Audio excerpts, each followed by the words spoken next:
Hey guys, स्वागत है आपका एसोसिएट्स टीवी यूट्यूब चैनल पर और मैं हूं आपका होस्ट एंड दोस्त डीएसके। आज के इस वीडियो में मैं आपसे बात करूंगा भारत की कुंडली के बारे में।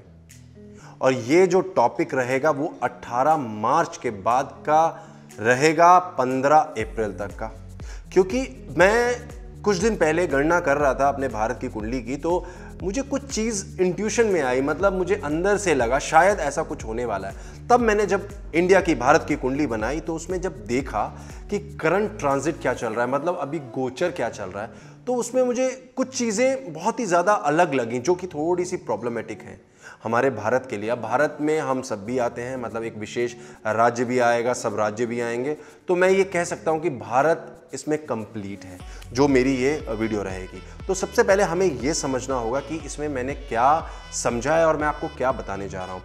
ये जो वीडियो रहेगा, इस वीडियो में मैं सूर्य का जो गोचर जो मीन राशि में हो गया है उसके आधार पर आपको बताऊंगा।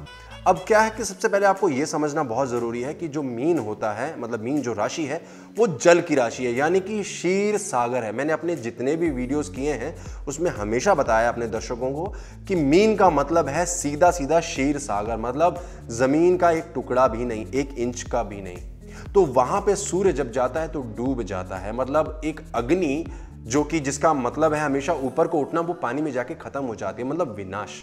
तो अब क्या है कि जब ये गोचर होगा तो ये बेसिकली 3 नक्षत्रों में जाएगा। पहला नक्षत्र होगा पूर्व भद्रा, उसके बाद नक्षत्र होगा उत्तर भद्रा और आखिरी होगा रेवती नक्षत्र। अब क्या है कि उत्तर भद्रा जो होगा वो बेसिकली 18 तक चलेगा, मतलब 17 की एंड तक चलेगा और 18 से उत्तर भद्रा शुरू हो जाएगा।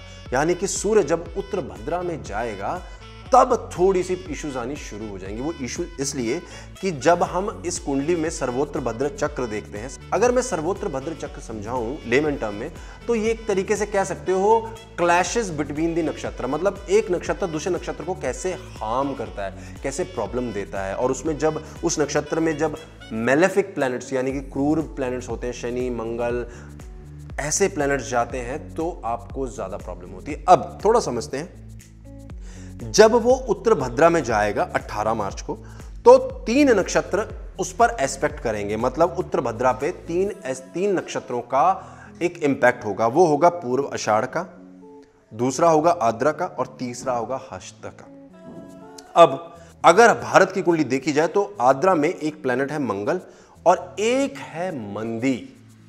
अब मंदी और गुलिका मैं आपको क्लियर कर दूं थोड़ा सा, क्योंकि बहुत सारे लोग मुझे ईमेल करके कमेंट करके भी पूछा था कई बार उन्होंने कि मंदी और गुलिका एक्चुअल में क्या है, या दोनों हैं या डिफरेंट है, क्योंकि इंटरनेट पे बहुत ज़्यादा कन्फ्यूजन है। तो मैं अपने दर्शकों को बहुत लेमन टर्म में समझा देता हूँ। मंदी और गुलिका दोनों ही शनि के बेटे हैं।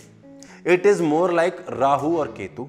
अब दोनों में डिफरेंस क्या है? मंदी का मतलब है आप जब किसी पे बुरा करते हो वो मंदी है, और जब आपने किसी के लिए बुरा कर्म कर दिया तो यूनिवर्स यानी कि नेचर जो हमारी प्रकृति है वो आपके लिए भी एक बुरा फल वापस देती है। तो जो वापस फल आता है दैट इज द गुलिका। तो आपको अब समझ में आ गया मंदी क्या है, आप किसी के लिए बुरा करते हो, गुलिका है जो आपको रिटर्न में बुराई मिली है। तो ये दोनों के बीच में डिफरेंस है, बट मोटा मोटा अगर कहा जाए तो दोनों ही खतरनाक हैं, दोनों ही खराब हैं। तो जब 18 मार्च से सूर्य उत्तर भद्रा में जाएगा तब जो बेधा लगेगी नक्षत्र में आद्रा से, वो 2 चीजों से लगेगी, एक तो मंगल से लगेगी और एक मंदी से लगेगी, और ये इसके लिए प्रॉब्लमेटिक है, भारत के लिए प्रॉब्लमेटिक है। और जैसे ही सूर्य 1 अप्रैल को रेवती में जाएगा तब आप मान के चलिए जो बेधा लगने वाली है वो मृगशिरा से लगेगी, मूल से लगेगी और उत्तरा फाल्गुनी से लगेगी।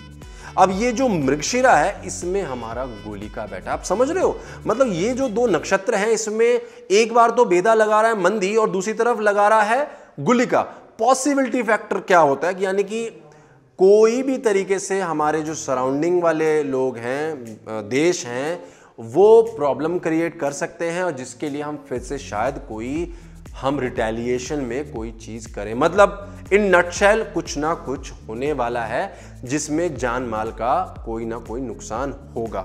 ये एक्चुअल में प्रॉब्लमैटिक आप कह भी सकते हो और एक तरीके से जीत भी बोल सकते हो, क्योंकि अगर प्रॉब्लमेटिक देखें तो शायद हमारे जो जवान हैं वो शहीद हों, बट जीत ये कह सकते हो कि हम बहुत सारे जो आतंकवादी हैं उनका विनाश भी करें। तो बेसिकली 18 से जो 15 अप्रैल का टाइम है बहुत ज़्यादा क्रूशियल है। आप सबको नज़र में रखना है, देखना है कि ये प्रिडिक्शन कहाँ तक सही बैठती है। सो ये जो मेरी प्रिडिक्शन थी ये थी सर्वोत्तर भद्रा चक्र के ऊपर, जो कि मैं गोचर सूर्य के ऊपर बता रहा हूं। और अगर आपको ये मेरा वीडियो पसंद आया हो तो प्लीज लाइक करें। अगर कोई डाउट है इस चीज के बारे में या सर्वोत्तर भद्रा चक्र के बारे में तो आप कमेंट करके मुझसे पूछ सकते हैं। साथ ही साथ अगर आपने हमारे चैनल को सब्सक्राइब नहीं किया है प्लीज करें और बेल आइकन नहीं दबाया जरूर दबा दें, क्योंकि ऐसे इंफॉर्मेटिव वीडियोस का जो नोटिफिकेशन है तभी आप तक पहुंचेगा। तब तक के लिए नमस्कार।